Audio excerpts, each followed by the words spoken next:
Duo karyawan hotel di Palembang dianiaya oleh salah sikok pengunjung hotel yang diduga jeru keadaan mabok. Kedua korban pun sudah mengelapor ke polisi.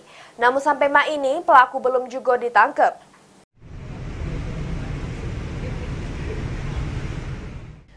Peristiwa terjadinya penganiayaan terhadap dua karyawan hotel yang berada di Jalan Raja Wali terjadi pada Minggu sekira jam 3 dini hari.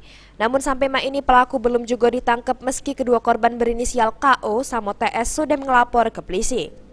Padahal, pihak kepolisian sudah mengantongi identitas pelaku serta rekaman CCTV hotel yang jelas nian muka pelaku yang berinisial PF tersebut. Peristiwa tersebut bermula dari pelaku yang mengaku sudah pesan kamar lewat aplikasi, kemudian pas dicek oleh resepsionis ternyata belum ada pesanan.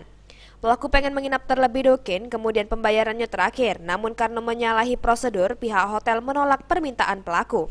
Pelaku pun tidak terima sehingga melakukan penganiayaan terhadap kedua karyawan hotel tersebut. Datang sendiri, jadi mengatakan bahwa dia sudah membooking lewat online travel agent.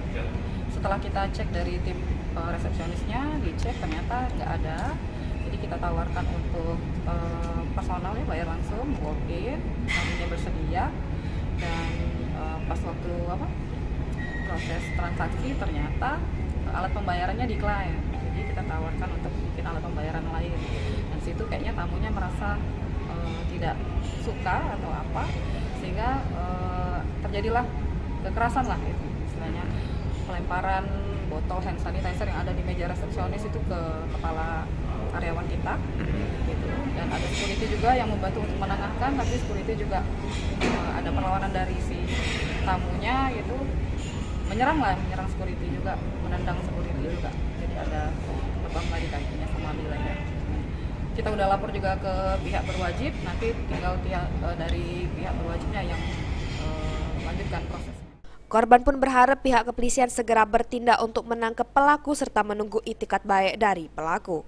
Pulyadi, PAL TV.